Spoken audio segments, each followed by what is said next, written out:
La razón por la que hice este video fue para agregar contenido mucho más didáctico para nuestra página web. Hola, mi nombre es Plata Corona Josué Saúl. Veremos qué son las transformadas de Fourier para poder comprender con mayor facilidad todo.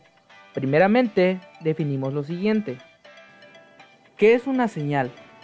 La señal es la variación en el tiempo o en el espacio de una magnitud física o de otra naturaleza. Se pueden encontrar la intensidad de la corriente eléctrica, que es la carga eléctrica que pasa a través de un conductor en la unidad de tiempo. Otro ejemplo es el nivel gris de los puntos de una imagen, el cual determina alguna propiedad física en una imagen específica de una aplicación, como por ejemplo los rayos X, bandas de satélite, etc. Otro claro ejemplo es un sonido, que es cualquier fenómeno que involucra la propagación de ondas mecánicas. En esta imagen podemos observar la transmisión de sonido en un fluido. El modelo matemático en una señal corresponde a la noción de la función de una o varias variables: tiempo, espacio, etc. Tipos de señales. Estas se representan por y igual a ft, donde t es la variable independiente y la variable dependiente admiten diferentes características, las cuales son según la presencia o no de elementos probabilísticos, estocástica y determinística. También según la variable independiente, analógica si la variable t es continua, digital si solo está definida por ciertos valores determinados. En muchos casos, la señal discreta se obtiene por discretización de una señal analógica, generalmente mediante un convertidor, pero algunas señales son discretas por su propia naturaleza, según la periodicidad. Se dice que es periódica si se repite cada cierto intervalo t de la variable independiente. Dicho intervalo se le dice periodo y no periódica en el caso de lo contrario.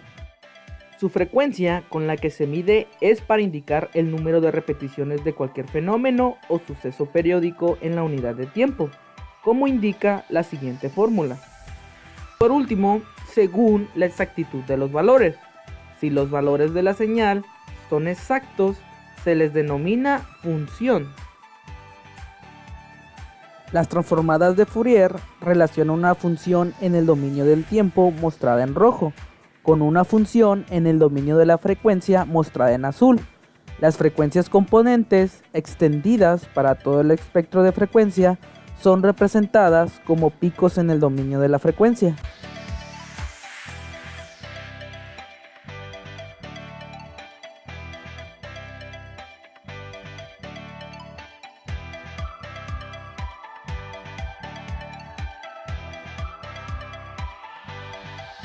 Bien, las transformadas de Fourier son una transformación matemática empleada para transformar señales entre el dominio del tiempo al dominio de la frecuencia, los cuales tienen aplicaciones en la ingeniería biomédica para determinar componentes de la frecuencia que tiene una señal.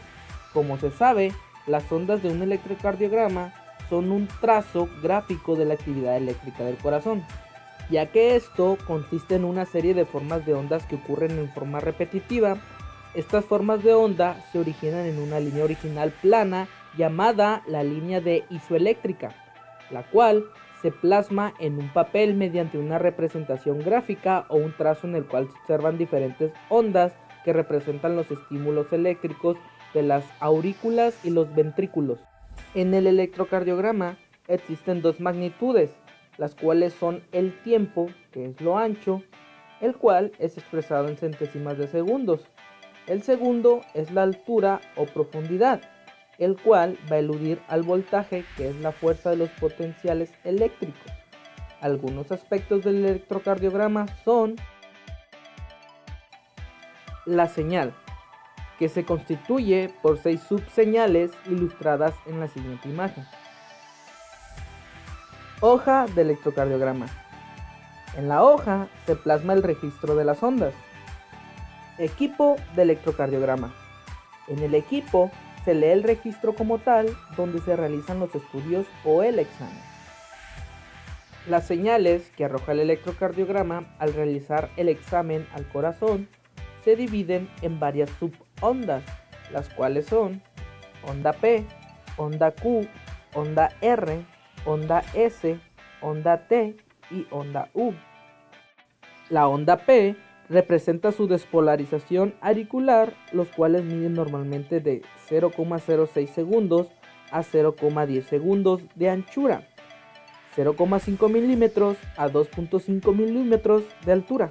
Cuando hay ausencia de esta onda, puede haber fibrilación. Esto quiere decir que se producen latidos auriculares incoordinados y desorganizados, produciendo así un ritmo cardíaco irregular. A esto se le conoce como arritmia cardíaca. Bien, este es el segmento PR, el cual representa el periodo o el tiempo invertido por el marcapasos natural del corazón. En pocas palabras, el ritmo cardíaco. Por aquí también tenemos el intervalo PR, que es la distancia entre el comienzo de la onda P y el principio de la QRS. Mide entre 0.12 a 0.20 milímetros. Se puede percibir en este intervalo las taquicardias, ritmos nodales o auriculares bajos. Q, esta es una onda negativa, representa el comienzo de la activación ventricular. Se puede decir que esto es un diagnóstico de infarto. La onda Q tiene una anchura menor de 0.04 segundos y tiene un voltaje mayor de 0,08 milivoltios. Esta es la onda R. Como ven, es una onda positiva y va a ser parte de la activación ventricular. Esta de acá es una onda S, es una onda negativa y representa la terminación de la actividad ventricular. Estas ondas que están unidas forman el complejo QRS, la cual representa la repolarización del ventrículo durante los 0.06 y los 0.10 segundos y deben tener una amplitud menor a 20 milímetros. Dentro de estas alteraciones, por esta onda suele pasar que el impulso eléctrico no puede propagarse por el corazón, porque existe un bloqueo en una parte del sistema de conducción. Cuando se produce el bloqueo de impulso que se propaga por las ramas del haz de His, y su consecuencia es un retraso en el ritmo cardíaco. El segmento ST muestra el comienzo de la repolarización ventricular. Este por su parte es el intervalo QT, el cual muestra desde el comienzo de la propagación del estímulo hasta el final de la repolarización ventricular. Esto comprende la contracción de los ventrículos. Tiene una duración entre los 0.30 y los 0.40 segundos. Esta de aquí es la onda T, la cual representa la repolarización de los ventrículos, la cual tiene una alteración cardiopatía isquémica, que es un conjunto de trastornos íntimamente relacionados, donde hay un desequilibrio de oxígeno. Y por último, pero no menos importante, tenemos la onda U, la cual representa la oscilación de la repolarización de los ventrículos. Para explicar o entender una hoja de cardiograma, tiene que ser bien analizada lentamente y con mucha precisión, porque existe una acción que se llama transmembrana. Por fuera de la membrana del corazón existen cargas que intervienen en la excitabilidad de las células para mejorar el funcionamiento o equilibrio del potencial eléctrico con que trabajan las ventrículas y las aurículas. Existe un equilibrio potencial de sodio, potasio, cloro y magnesio. Este flujo de corrientes nos permite analizar ondas, segmentos e intervalos que nos indican la marcha del equilibrio del análisis. Existe la repolarización ventricular y la repolarización de aurículas. Esto termina con un equilibrio de un flujo eléctrico que nos indica las sístoles y las diástoles de los picos del esquema. El pico alto indica la contracción, mientras que el pico que está más abajo indica la relajación, y nos da la evidencia de la presión arterial de un ser humano cuando se quiere saber si la presión se encuentra estable, como por ejemplo 120/80. Esto sería lo normal y es lo que se trata de equilibrar en un paciente. En estos esquemas se presentan diferentes manifestaciones con irregularidades en el bombeo del corazón. En el ejemplo 1 se ve que marca sístoles y diástoles, pero diástoles son muy pequeñas. Esto nos indica que la entrada de sangre de la aurícula al ventrículo está fallando. En el ejemplo 2 podemos ver que tiene una irregularidad marcada porque hace una especie de montaña. Después se alarga el espacio. Este alargamiento representa el acúmulo de sangre después que se activa y vuelve a hacer otra vez sístoles, y lo hace muy irregularmente porque no está marcando la misma precisión, ya que nos marca los espacios con igualdad.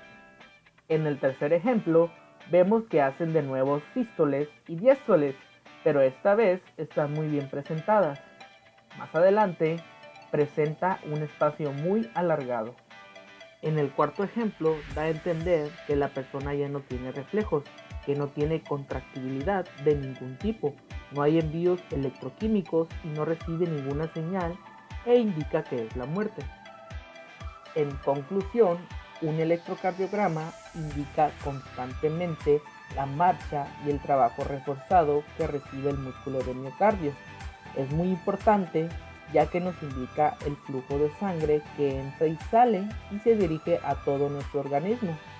Esto es lo que nos nutre, lo que nos oxigena y evita tener electrones libres que son muy perjudiciales para la respiración, la toxicidad para evitar problemas circulatorios graves y cardíacos, que al tener un evento nos dice cómo está funcionando el corazón y podamos remediar mucho antes de llegar a infartos. Cabe destacar que el corazón influye mucho en el alimento y el reflujo que transmiten a todos los órganos y músculos que rinden el equilibrio perfecto para un desarrollo armónico en el organismo en el ser humano.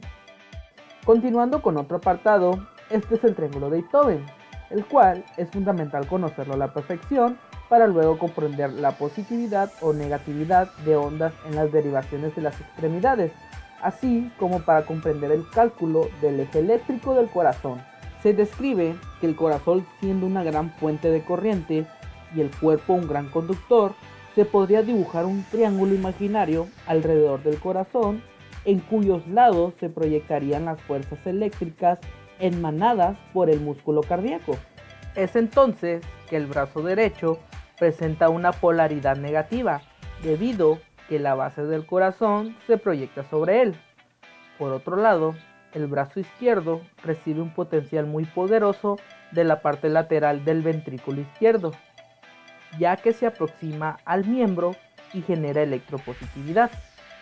Asimismo, la pierna izquierda recibe sus potenciales de la cara diafragmática del corazón, formada por las paredes de ambos ventrículos. Eso se le debe a la positividad del brazo izquierdo. Bueno, hasta esta parte del video se deben de estar preguntando, ¿qué tiene que ver todo esto con las transformadas de Fourier?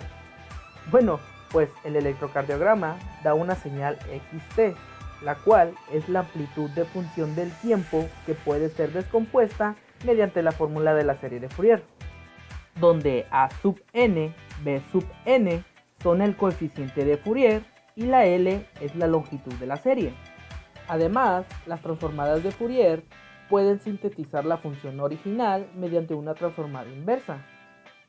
En sí, la transformada de Fourier consiste en representar una señal fisiológica, ft, mediante una sumatoria de funciones sinusoidales.